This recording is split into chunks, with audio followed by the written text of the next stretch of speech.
Certificate ఉంది, మళ్ళీ మేము అధికారుల దగ్గరికి ఎందుకు వెళ్ళాలి? పవర్ బిల్ చెల్లించాలంటే ఎందుకు సీమ్లెస్గా మేము చెల్లించలేకపోతున్నాం? లేదంటే ఆర్టీసీ టికెట్ తీసుకోవాలన్నా మేము బస్సు ఎక్కిన తర్వాత ఎందుకు తీసుకోవాలి, ముందర మేము ప్లాన్ చేసి ఎందుకు తీసుకోకూడదని పదే పదే నన్ను అడగటం జరిగింది. ఇంతేకాకుండా మీరు చూస్తే గత 5 సంవత్సరాల పరిపాలనలో నేను అనేక సందర్భాల్లో సర్టిఫికెట్ రానికుండా చేసిన పరిస్థితులు చూసాం. అంటే అది చూసిన తర్వాత ఎందుకు అట్లా ఉండాలి? మీరు చూస్తే దుగ్గిరాల నియోజకవర్గంలో ఒక ఎంపీటీసీ గారు పోటీ చేస్తుంటే, దుగ్గిరాల మండలంలో ఎంపీటీసీ గారు పోటీ చేస్తుంటే సర్టిఫికెట్ ఆనాడు ఇవ్వలేదు, కావాలని బీసీ సర్టిఫికెట్ ఇవ్వలేదు.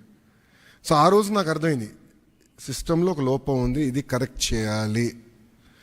ఎవరు ఇట్లా సర్టిఫికెట్ కోసం ఎవరు ఇబ్బంది పడకూడదు అనే ఆలోచనతో మొదలైంది. మీరు చూస్తే ఇప్పుడు అందరి జోబులో, ప్రతి ఇంట్లో ఒక స్మార్ట్ ఫోన్ ఉంది, అందరి జోబులో స్మార్ట్ ఫోన్ ఉంది. మా అంచనా ప్రకారం 60% మందికి స్మార్ట్ ఫోన్ అనేది ఈరోజు ఉంది. దాంట్లో ప్రధానంగా వాట్సాప్ అనేది అందరు ఇన్స్టాల్ చేసుకుంటారు. మీరందరూ కూడా వేలాది గ్రూపుల్లో ఉంటారు. నాకు కూడా ప్రభుత్వం పొరపాట్లు చేస్తే నాకు కూడా ఇక్కడున్న మీడియా మిత్రులతో సహా ప్రజలు కూడా మెసేజ్లు చేస్తాం జరిగింది. సో అప్పుడు నాకు వచ్చిన ఆలోచన, అంటే యువగలం పాదయాత్రలోనే లేదు, వాట్సాప్తో వర్క్ చేయాలి, అదొక ప్లాట్ఫామ్, అందరూ వాడే ప్లాట్ఫామ్ అని ఆలోచించి నేను సంధ్య గారికి మేము అవుట్రీచ్ చేసి కలిసిన తర్వాత ఒక ఇనిషియల్ డిస్కషన్ అయిన తర్వాత వాళ్ళు ఏమన్నారంటే, ప్రపంచంలోనే ఎక్కడ ఇన్ని సర్వీసెస్ ఒకేసారి ఒకే ప్లాట్ఫామ్ అయినా తీసుకురాలేదు, బిట్స్ అండ్ పీసెస్ వచ్చినాయి. సో ఆర్టీసీ చేసి ఉండొచ్చు, లేదంటే మున్సిపాలిటీ చేసి ఉండొచ్చు, ఎవరు వాళ్ళు చేశారు. యాజ్ అ స్టేట్ ఎవరు చేయలేదు.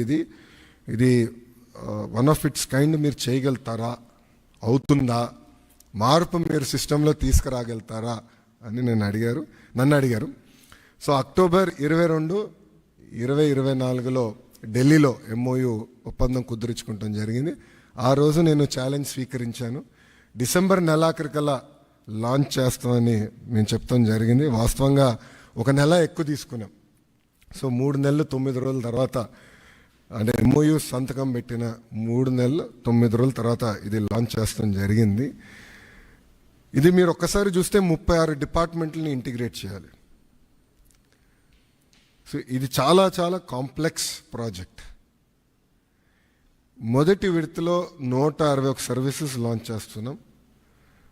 మా టీం చెప్పొద్దన్నారు, బట్ నేను చెప్తున్నాను ఈరోజు, 2వ విడతలో 360 సర్వీసెస్ మేము లాంచ్ చేస్తాము. There is no debate, no discussion, we will launch. So ప్రజలకి ప్రభుత్వం మధ్యన ఇదొక ప్లాట్ఫామ్గా ఏర్పాటు చేసి రియల్ టైం సర్టిఫికేట్స్ వాళ్ళకి డెలివర్ చేసే బాధ్యత మన ప్రభుత్వం తీసుకుంటుంది. దాంట్లో భాగంగా మీరు చూస్తే నేను కూడా మా టీంని పదే పదే అడిగింది, ఇక్కడ సర్టిఫికేట్స్ కూడా మేము ఇష్యూ చేసినప్పుడు దానిపైన స్పెసిఫిక్ QR కోడ్ ఉంటుంది. ఎందుకంటే మీరు ఆథెంటిసిటీ గురించి మీరు అడుగుతారు నాకు తెలుసు, అందుకే ముందలే ప్రియం చేస్తున్నా. QR కోడ్ అనేది ప్రతి సర్టిఫికేట్ పైన ఉంటుంది. ఆ QR కోడ్ స్కాన్ చేస్తే ఏపీ గవర్నమెంట్ వెబ్సైట్కి లింక్ వెళ్తుంది. ఆ ఏపీ గవర్నమెంట్ వెబ్సైట్ పైన క్లియర్గా సర్టిఫికేట్ పైన ఉండాల్సిన పేరేంటి, వివరాలు ఏంటి వెబ్సైట్ పైన కనపడుతుంది. సో ఎవరు ఫేక్ సర్టిఫికేట్లు జనరేట్ చేసే అవకాశం ఉండదు.